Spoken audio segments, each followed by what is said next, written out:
दोस्तों नमस्कार।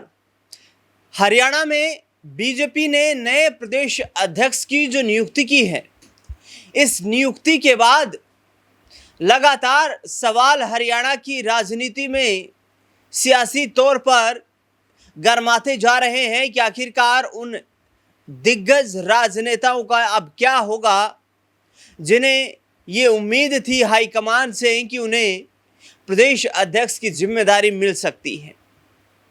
दरअसल मोहन लाल बड़ोली का कार्यकाल समाप्त होने के साथ ही पानीपत से संबंध रखने वाली डॉक्टर अर्चना गुप्ता को बीजेपी का नया प्रदेश अध्यक्ष बनाया गया है।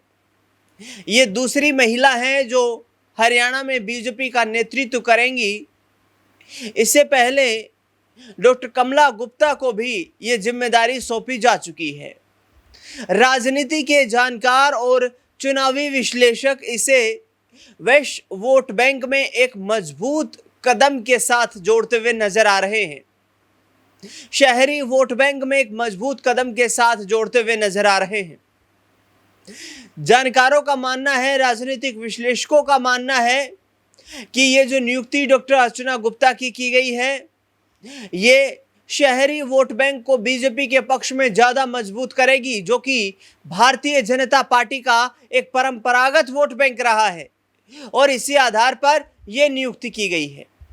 इस कतार में इससे पहले पूर्व विधायक और पूर्व शिक्षा मंत्री, बीजेपी के वट वृक्ष कहे जाने वाले प्रोफेसर रामविलास शर्मा का नाम भी शामिल था कि उन्हें 2024 के विधानसभा चुनाव में टिकट कट जाने के बाद से कोई बड़ी जिम्मेदारी नहीं दी गई है। महेंद्रगढ़ की पृष्ठभूमि से संबंध रखते हैं और बीजेपी को जमीनी स्तर पर मजबूत करने का और पहली बार पूर्ण बहुमत की सरकार बनाने का श्रेय उनके कार्यकाल को जाता है, क्योंकि जिस वक्त 2014 में बीजेपी ने पूर्ण बहुमत की पहली बार हरियाणा में सरकार बनाई थी, उस दौरान प्रोफेसर रामविलास शर्मा ही बीजेपी के प्रदेश अध्यक्ष थे। उससे पहले 1990 से 1993 के बीच भी वो प्रदेश अध्यक्ष की जिम्मेदारी निभा चुके हैं। वहीं दूसरी ओर चौधरी भजनलाल के बेटे कुलदीप बिश्नोई भी इस कतार में शामिल थे। उम्मीदें उन्हें भी थी कि कोई बड़ी जिम्मेदारी सौंपी जाएगी।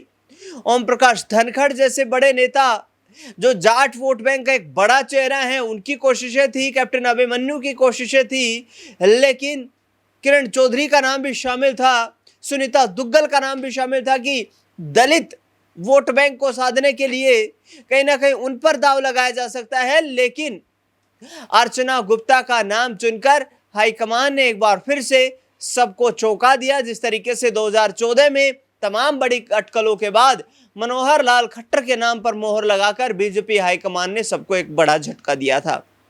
कौन बड़े चेहरे हैं, क्या कुछ जो फेरबदल की कंडीशंस रही, उस पर एक नजर डाल लेते हैं। रिपोर्ट आपको दिखाते हैं जिसमें सीधे तौर पर भारतीय जनता पार्टी ने संगठनात्मक बदलाव करते हुए हरियाणा में मोहन लाल बड़ोली को प्रदेश अध्यक्ष पद से हटा दिया गया है और डॉक्टर अर्चना गुप्ता को यहां पर यह बड़ी जिम्मेदारी सौंपी गई है। अर्चना गुप्ता अभी तक मोहनलाल बड़ोली की टीम में प्रदेश महामंत्री के रूप में काम कर रही थी। हरियाणा भाजपा के इतिहास में दूसरा मौका है जब किसी महिला को प्रदेश अध्यक्ष की अहम जिम्मेदारी सौंपी गई है। इससे पहले डॉक्टर कमल वर्मा को 1980 से 83 के बीच भाजपा की पहली महिला प्रदेश अध्यक्ष बनाया गया था। डॉक्टर अर्चना गुप्ता को दी गई जिम्मेदारी को भाजपा द्वारा महिला नेतृत्व और संगठनात्मक अनुभव पर भरोसे के रूप में देखा जा रहा है। डॉक्टर अर्चना गुप्ता मूल रूप से पानीपत की रहने वाली हैं और व्यवसाय से रेडियोलॉजिस्ट हैं। 9 जुलाई 2024 को जब राई के पूर्व विधायक मोहन लाल बड़ोली को प्रदेश अध्यक्ष पद की जिम्मेदारी सौंपी गई थी, तब उनकी टीम में शामिल 3 महामंत्रियों कृष्ण कुमार बेदी, सुरेंद्र पूनिया के साथ डॉक्टर अर्चना गुप्ता को भी यह दायित्व सौंपा गया था, जिसके बाद उन्होंने संगठन को मजबूत करने के लिए लगातार मेहनत की। अब जानकारी देते हैं, भाजपा प्रदेश अध्यक्ष का कार्यकाल जो है वो कितने साल का होता है, तो ये न्यूनतम कार्यकाल लगभग 3 साल का होता है। वर्तमान अध्यक्ष जो थे निवर्तमान मोहनलाल बड़ोली, उनको करीब 2 साल के कार्यकाल के बाद ही हटा दिया है, क्योंकि कुछ विवादित बयान भी मोहनलाल बड़ोली के संबंध में लगातार आते रहे। मोहनलाल बड़ोली और रॉकी मित्तल को लेकर के जिस तरीके की कंट्रोवर्सी हुई हिमाचल प्रदेश में, वो भी जग जाहिर है। और उसके बाद हाल ही में जिस तरीके से कुलदीप बिश्नोई ने एक आरोप लगाते हुए कहा कि प्रदेश अध्यक्ष जी को संज्ञान लेना चाहिए था कि चौधरी भजनलाल के बारे में जो जिन शब्दों का इस्तेमाल किया गया है वो शब्द उनके सम्मान से जुड़े हुए हैं। इसके साथ ही भाजपा संगठन में न्यूनतम कार्यकाल जो है वो 3 साल का होता है और हरियाणा नेतृत्व में भाजपा की तीसरी बार जो सरकार बनी है उसमें मोहनलाल बड़ोली और उनकी टीम का काफी महत्वपूर्ण योगदान रहा है। 1980 से 1983 की बात करें तो डॉक्टर कमल वर्मा जो है वो पहली बीजेपी की अध्यक्ष थी और इसके साथ साथ महिला अध्यक्ष के तौर पर भी उन्होंने काम किया। 1983 से 1984 के बीच सूरजभान हरियाणा बीजेपी के अध्यक्ष रहे। फिर 1986 से 1990 तक डॉक्टर मंगल सेन हरियाणा बीजेपी के अध्यक्ष रहे। 1990 से 1993 और 2013 से 2014 के बीच प्रोफेसर रामविलास शर्मा बीजेपी के प्रदेश अध्यक्ष रहे।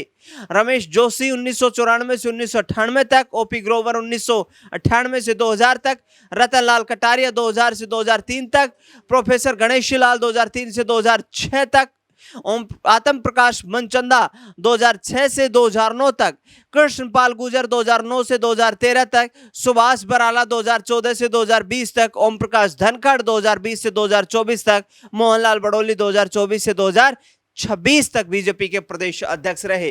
तो ये कुल जानकारी थी। अब बीजेपी संगठन में जो फेरबदल हुआ है और बड़े नेताओं को लेकर के जिस तरीके से जो चर्चा हो रही थी वो तमाम नाम सिर्फ लिस्ट बनकर ही रह गए, सूची बनकर ही रह गए। इस पर हमने अपने वरिष्ठ सहयोगी अमन जी से जानने का प्रयास किया कि वो इस बारे में क्या सोचते हैं, उन्होंने क्या कुछ कहा, उनका बयान सुनिए। देखिए दिनेश जी, वाकई में हरियाणा में जिस तरह से बदलाव हुए हैं उसको लेकर हर कोई अचंभे में है कि भाई यहाँ अगर अध्यक्ष बनाना भी था तो कई बड़े चेहरे बीजेपी के साथ में थे, बीजेपी के अंदर उनको लेकर चर्चाएं भी थीं। तो आखिर में अर्चना गुप्ता को लेकर आखिर ऐसा क्या माहौल बना कि यहाँ पर रामविलास शर्मा हों या कैप्टन अभिमन्यु हों, इसके अलावा कुलदीप बिश्नोई हों या फिर ओम प्रकाश धनखड़ हों, ऐसे बड़े बड़े नाम जब चर्चाओं में थे कि अध्यक्ष ये बन सकते हैं, तो आखिर अचानक अधूरा कार्यकाल यानी मोहनलाल बड़ोली के कार्यकाल को देखें तो वो भी 2 साल के आसपास नजर आता है, जबकि अध्यक्ष के तौर पर 3 साल का